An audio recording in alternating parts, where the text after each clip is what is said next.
during lockdown, I've started to unearth my forgotten project. It's just been sat on my dad's drive for a couple of years, and I've not been able to get round to doing out to it. But just recently, I've started doing started making back, and I'm looking at fitting a pinto engine. Hey, what's that? What are we doing? Painting what? Right, what's that stuff then there that you've got? It's conservation paint. What did you say? Consolation? Alright. Conservation would have been best word, wouldn't it, for it? But, yeah. Why are we putting it on there? Well, it's going to protect wood, isn't it? We'll stop it from knotting. So these are backsides, aren't they? And what we're going to do with them once we've painted them.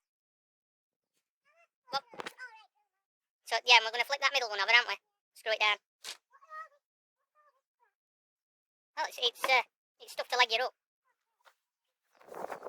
So what sort of technique are you using? Is it slap it on? Is it slap it on technique? Yeah, like this. Right. I'll have to do this side first. Don't get any runs.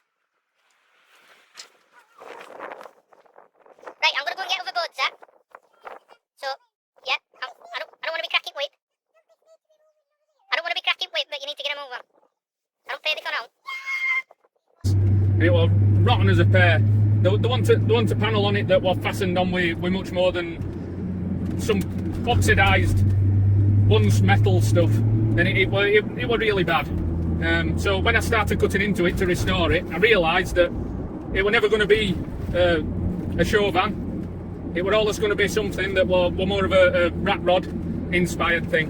And I'm going to try and keep a lot of its patina, its working class patina as well, so that it's not perfect, but it just looks really well maintained. That's my idea anyway.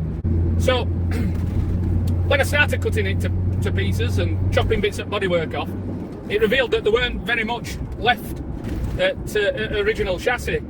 So I sat down with my dad one evening, and he come up with the idea to get some chassis rails off of a truck. So instead of thinking, oh God, that's going to be a big job, making a complete back piece of chassis, we just went to Truck Breakers in Pontefract and picked up a piece of truck chassis, and then set about modifying it. Well, I set about modifying it on my own, with my dad's advice, like that. And I had to cut it in half and stretch it to go around transit chassis rails. It took some doing.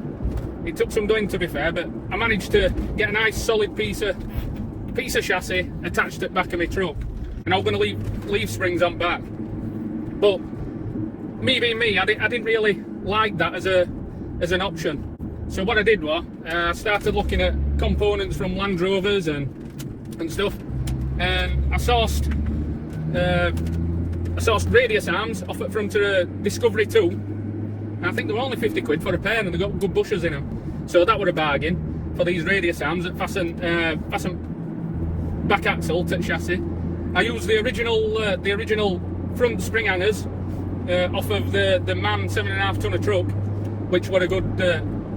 They were a good keep, really. I'm gonna scrap all lot and make everything, but they fitted the Land Rover front bush perfectly. So that left me with a problem. I had the narrow twin wheeler back axle, and I couldn't get me radius arms downside at wheels. So I ended up going out and finding a minibus, 4.6 Ford, I think it is, diff ratio back axle, 6-studder, but for single rear wheel. So that's on it now, and it's given me enough clearance downside at wheel to get me radius arms onto spring plates. All that lifting that wheel up in air when you're cornering fast in a tranny pickup, it's not going to be doing that. So it should accelerate nicely mid corner.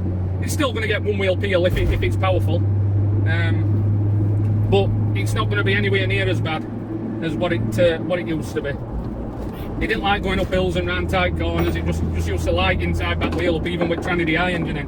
Whatever. So I've gone through all sorts of engine configurations in my head, and really I want to keep it simple. And originally, 2.5 DI, and then I got a turbo engine, and then I thought, yeah, I'm going to put that in, and that wasn't really my thing either. Cause I melted one of them. Yeah, I melted a turbo DI. Piston number 4 went sour. So back to what I was saying. So I've gone through DI and banana engine, and that's a big no-no. They're not fast enough. So I decided then I'll chop floor out and I'll mid-mount a Cummins 6BT. And this was just at the time when old VW scandal came out. I was just about to hand my money over for a nice 6BT with an inline pump on it, and I'm going to put a Scania turbo on it in compound. Yeah, I'm going to put a Scania turbo on it in compound and wind it up so it got plenty of power. However, Volkswagen put an end to that plan. So, with that in mind, I thought, stuff it. Money that I've got saved up, you know, we'll put it into getting a manual conversion for a 1UZ engine that my dad had got tucked away for a project that he'd stopped working on. So he gave me 1UZ engine, which really I'd love to put in, but manual gearbox conversion's ridiculously pricey.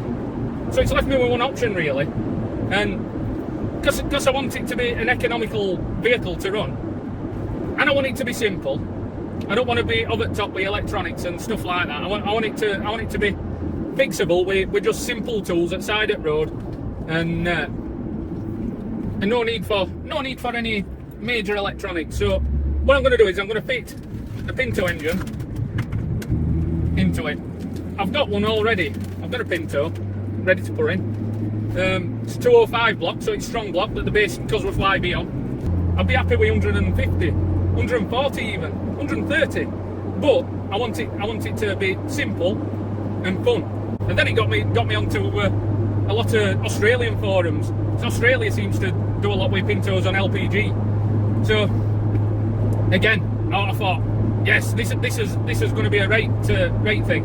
And then I realised compression ratio weren't really up to working with LPG well. Camshaft profile in Transit Pinto engine is really babber for performance. So I thought, why not turbo it? And I thought, well, I'm going to have to get shut at LPG, Anna. Not necessarily true.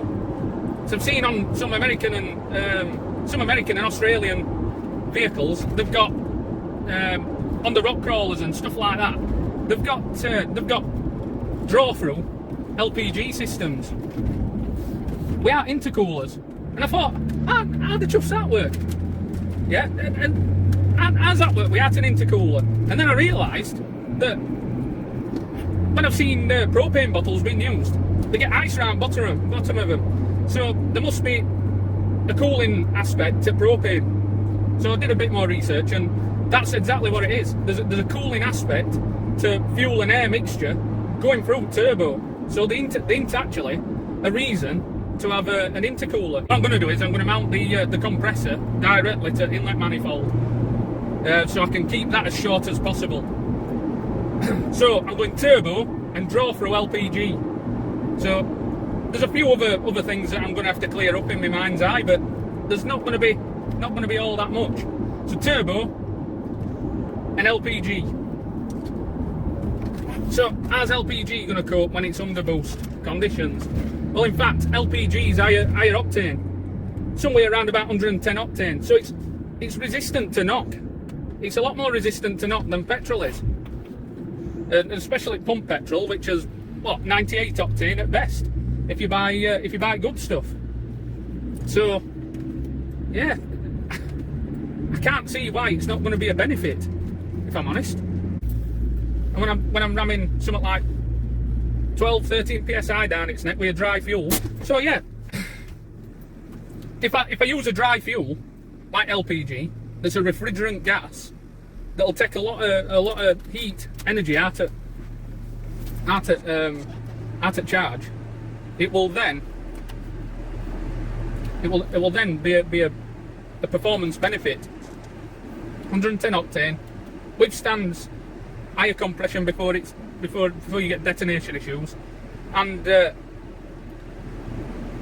I'll be able to run a higher boost, which is for me, that sounds great with a cheaper fuel. So yeah, I've no need to lower compression ratio because it's flat as a fart to start with. So yeah, I think it's going to be a good idea. I'm going to look at maybe an electronic ignition system, something like megajolt maybe. I might look at doing AccuSpark and tap into vacuum advance line on distributor and have a solenoid that cuts the vacuum so it retards when it's when it comes on boost, so I can reduce pinking at high end. I think that might work, but you know, dialing it in might be a different thing. It might cause some issues. What else? So yeah, so all in all, with this fruity pinto engine with a turbo strapped to it, I'm not sure what turbo yet. I might go for a little puny T15 and limit my boost to around about 12 psi if I'm honest. I'll use one off for a little diesel engine. I've heard stuff about carbon seals that might need addressing. And another problem that I've seen is that when throttle shuts on inlet to turbo, it's going to cause a massive vacuum. So I'm looking at maybe controlling that with another line off at turbo to lift maybe something like a transit DI EGR valve. So have a transit DI EGR valve alleviating vacuum back at throttle butterfly with no fuel going through it. I know what a lot of people are going to say, why don't you go injection and go mega squirt and stuff? To be fair, my truck's always been a budget build. So my truck's always been a proper budget build. I started it when I had absolutely no money, really. I were on my arse financially, and I had to do it to keep myself sane because parts of my life at the time were a little bit hard. So I started a project, and it means a lot to me. But it means a lot to me to keep on top of what it actually is, which is an extreme budget build, and its main features have got to be simplicity. Hang on, I'll just go and help these.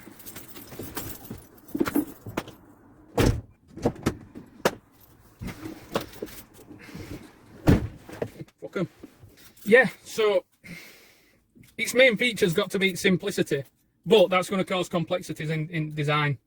It's going to be extremely complex mechanically, just to keep it simple and cheap, and that's often trade-off. Making something work mechanically often costs a lot in time and effort. Not financially, but time and effort, making things and making solutions around getting stuff to work as it would electronically.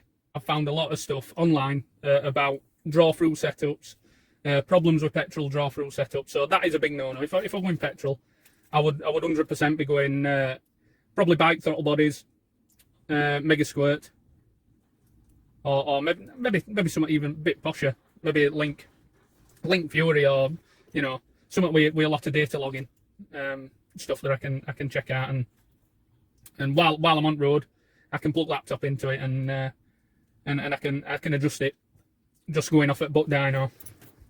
However, I want to be able to do the adjusting with screws at side at road, you know, screws, nuts and bolts, pressure valves, stuff like that. I love the idea of making something work mechanically, and you know, I'm an old school diesel guy at heart, so creating a petrol engine that's got diesel simplicity is pretty much where I'm at. So I was going to go to B&Q, but I've missed boat. Let's go home, innit?